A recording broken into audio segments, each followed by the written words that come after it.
शक्तीपीठवरून सरकारचा यू-टर्न। नागपूर गोवा शक्तीपीठ महामार्गासाठी भूसंपादनाला मंत्रिमंडळाची मान्यता। मंत्रिमंडळ बैठकीत प्रकाश आंबेडकर, हसन मुश्रीफांनी व्यक्त केली नाराजी।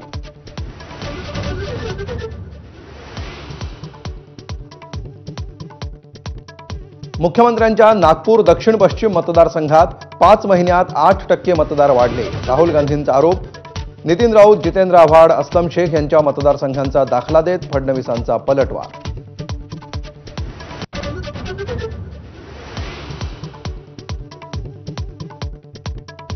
पहिलीपासून त्रिभाषा सूत्रासंदर्भात राज्य सरकार करणार राजकीय पक्ष आणि तज्ज्ञांची चर्चा।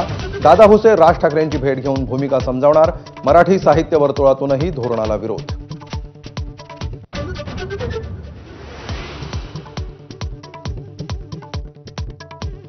पहिलीपासून हिंदी सक्तीविरोधात संजय राऊतांनी नाना पाटेकर आणि माधुरी दीक्षितवर केली टीका। एकनाथ शिंदेंना 5 साहित्यिक तरी माहीत आहेत का? राऊतांचा हल्लाबोल।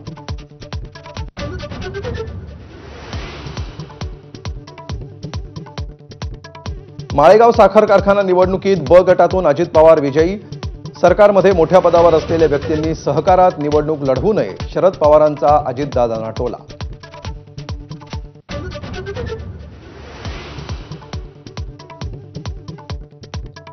मुंबई आणि परिसरातील मेट्रो प्रकल्पांसाठी MMRDA कडून 12,000 कोटींच्या कामांना मंजुरी। मेट्रो विस्तार आणि स्मार्ट वाहतूक यंत्रणेला गती देण्यासाठी 19 कंत्राटांना मान्यता।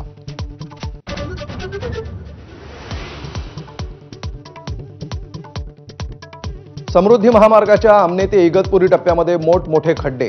लोकार्पण होऊन 1 महिना देखील उलटण्याआधी खड्डे पडले।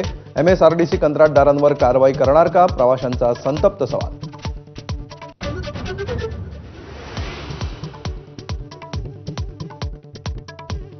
मुंबईच्या IIT पवईमध्ये एका तरुणानं हेरगिरी केल्याचा संशय। बिलाल तेली या तरुणाला अटक। 15 दिवस बेकायदेशीररित्या IIT मध्ये वास्तव्य।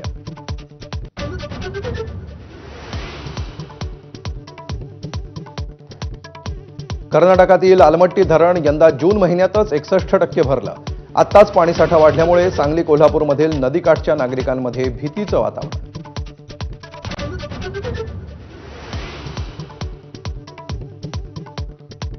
नाशिकमध्ये पावसाची विश्रांती।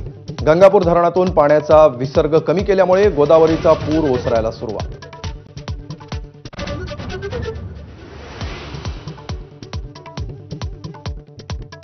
माऊलींची पालखी खंडेरायाच्या जेजुरीत दाखल। दर्शनासाठी लाखो वारकऱ्यांची उपस्थिती। माऊली आणि मल्हारींच्या एकत्रित गजरानं जेजुरीत नवचैतन्य।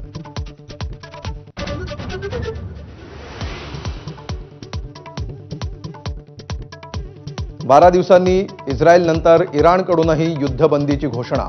युद्धबंदीनंतरही इस्रायलवर हल्ल्याचा आरोप फेटाळला। शस्त्रसंधीचं पालन करण्याची ट्रम्प यांची दोन्ही देशांना तंबी। Headlines brought to you by Chitale Bandhu. ब्रेकनंतर स्वागत। आपण पाहताय महाराष्ट्र देशात। अखेर 12 दिवसांनी